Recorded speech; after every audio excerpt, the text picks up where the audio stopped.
Before this body cam even starts, understand what you're about to witness: a single man with a camera, a public pavement, and a police station that doesn't like being watched. What should have been a routine interaction escalates into armed officers, terrorism powers, handcuffs, and a civil payout. This isn't about safety. It's about authority being challenged. Watch closely how calm questioning exposes fragile reasoning, how public interest becomes suspicion, and how anti-terror laws get stretched far beyond their purpose. Ask yourself as you watch, at what point does policing cross into intimidation? Okay. That's the reason why you've been stopped. Am I being stopped? Am I being detained? Well, no, speak to the moment. Am I being detained? Not the moment, no. Well then, so if I'm not being detained, then I can talk. Okay. You are speaking to me in a way that I'm saying I don't have to listen to you. You're not detaining me. I'm not doing nothing wrong. Fair enough, you're asking me, and I'm accounting for my actions. And you haven't accounted for your actions. Well, I am. I'm telling you that I'm filming on a public street, public interest. What more? Vehicles come out the police station, and obviously you're filming me now. You're the only vehicle that has come out. Okay. You're police. I can call them police personnel in their working day. I'm telling you, I'm not doing nothing wrong, and I can do it. I want to make sure that your activities are not suspicious or criminal intent. Yeah, which is fair enough. Which is fair enough, isn't it? Yeah, of course. Okay. It's fair enough. And I think you'd be exactly the same using my shoes. Yeah, okay? I agree. I've never met you before. No, that's fair enough. I've got nothing against you. You know, I don't know what your name is. No, that's fair enough. My name. You can give me your name if you wish. You know, if you want to have first name terms, that's totally up to you. But obviously, that's the reason why we're speaking to you at the moment, so you can account for your actions. Got another officer out, yeah? Yeah. Okay. Can I ask you to identify yourself? Yeah, PC Philpott. Yep. Can I have your number? Shoulder number's just there, 3821. Okay. And another officer as well, yeah? You happy to tell me your details? Here's the first legal red flag. The inspector openly admits Yardley is not detained, yet continues demanding explanations and compliance. In UK law, that matters. If you're not detained, you're under no obligation to account for yourself. Filming from a public street is lawful, full stop. The moment police frame a voluntary encounter as something you have to listen to, they blur the line between conversation and control. Viewers, would you have walked away at this point, or stayed to hold them accountable on camera? It's a public interest video. Not sure what I'm going to do. It's totally. Do you put it on social media? Do you have a social media site or YouTube? Can I again ask if I'm being detained? You're not being detained, no. Okay, so if I'm not being detained, can I ask kindly if I can just go about my way? I mean, you can ask me the same question over and over again. I'm telling you what I'm doing. Okay. You've got 1, 2, 3, 4, 5 officers out. Yeah, I'm not doing no hostile reconnaissance. Why did you say that? Because not many people will say that. Oh yeah, lots of people do say that actually. Well, when they have interactions with I've never stopped someone who's suddenly okay, so when they have interactions with police who start asking me to account for my actions when I'm standing on a public footpath, if somebody was walking past. Notice the tactic here. Numbers. More officers arrive, not because of new intelligence, but because the presence itself creates pressure. This is a psychological escalation. Surround, overwhelm, and hope compliance follows. Yardley does the opposite. He remains calm, repeats facts, and refuses to speculate. That's crucial. Police powers don't expand just because more uniforms show up. Ask yourself, if filming were truly suspicious, why does no specific offense ever get named? Like a normal member of look, there's another 2 up there. So I'm going to start 2, 4, 6 people. How many? You've got 3 people walking there. How many of them are videoing? You can 43 me if you like. Okay. Do you know what section 43 is? I do know what section 43 is, but have you ever been subject to that before? Let me just say to you, if you're going to section 43 me, I would like to know why. Okay. Yeah, because I'm accounting for my actions. Yeah, I'm not being hostile. I'm not being aggressive. No, have you got any information why you would want to do section 43? Or is it just something which you want to abuse because I'm filming? Not abusing it. Well, because I'm filming, which I can do, which is a legal activity, why would you want to go down the road of a section 43? And if you do, let me just tell you. Section 43 of the Terrorism Act isn't a casual tool. It requires reasonable suspicion of terrorism, not discomfort, it's not normal, and definitely not a camera on a pavement. When officers start floating Section 43 without articulable facts, that's a warning sign.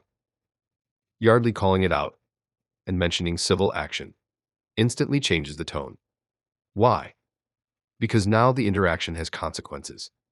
This is where viewers should pause and ask, would you know how to respond if an officer invoked terrorism powers on you? Section 43 of the Terrorism Act, okay? Can I carry on filming? As it's been explained to you... Can I carry on filming? Fair enough. You can just talk over me, but I will just talk. No, I'm just asking if I can carry on filming. So, you are detained under Section 43 of the Terrorism under what Act. grounds? The reason being is you're hanging outside a police station, filming officers coming in and out. We've asked you the reason. Was I filming for officers that. coming in and out? Where did You've you get that from? No explanation, really. No, officers coming in and out. No, officers coming in and out. There's no in and out. Again, you're just talking over me. Do I need to listen to him? You're stopping me under 43. I mean, it's a claim anyway. So I've given you my name, PC Philpott, currently attached to this police station. So yeah, can I take it before I leave? Okay. This is the turning point. The detention is declared, but the explanation collapses under scrutiny. Filming officers coming in and out is not terrorism. No hostile intent. No surveillance pattern. No intelligence. Just retroactive justification. Even worse, Yardley's knowledge of the law is reframed as suspicion itself. That's upside-down policing. When understanding your rights becomes a trigger, accountability has already failed. Yep. We've obviously spoken to you now. Yeah, okay. Free to go, free to stay. Do you hear that?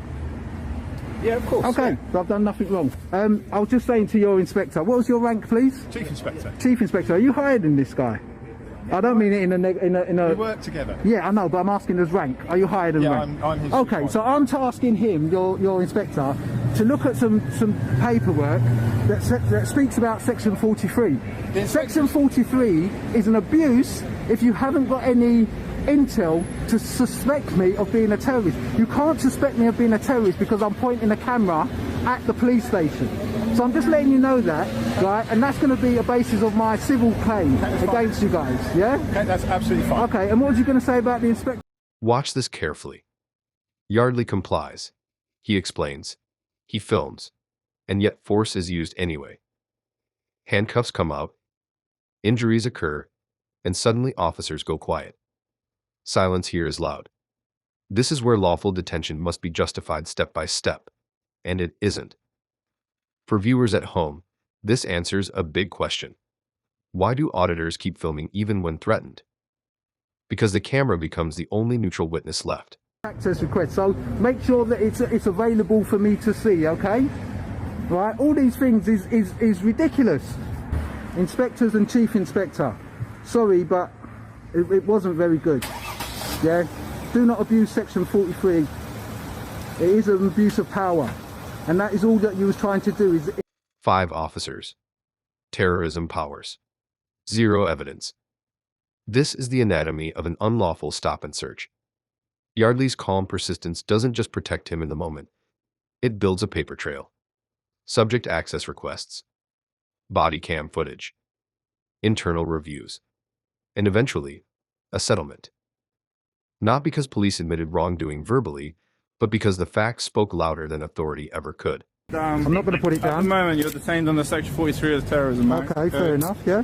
You want to put it down? What's the reason? Well, I'm not resisting, but what's the reason? Yeah, well, I'm not resisting, I'm filming you. Have you got your camera on? I'm filming you, mate. Camera's on. Okay. You might want to put it down, else you're going to get that. Alright then, let me put it down. Let me put it down then. Alright, let me put it down, okay. This is what they done to me. Put me in handcuffs, hurt my arm, hurt my hand. Why have you gone all quiet now? Because you illegally detained me. You stopped and searched me unlawfully. That's what you done. Hold on. Let me ask a question. Am I still being detained? You haven't released me from my detainment yet. I take it I'm still being detained, yeah? So I'm still being detained. No one told me that I've been released from detainment. Unlawfully. There you go. I got notification from my solicitor, HNK, and the police have settled. This case isn't about one officer or one stop. It's about how easily extraordinary powers can be misused when discomfort replaces law. Filming in public is not suspicious. Knowing your rights is not hostility. And terrorism legislation is not a convenience tool. Yardley walked away restrained, injured, and detained, yet ultimately vindicated. If you found this case as shocking as we did, hit that like button, share your thoughts in the comments, and don't forget to subscribe for more real-world police accountability breakdowns.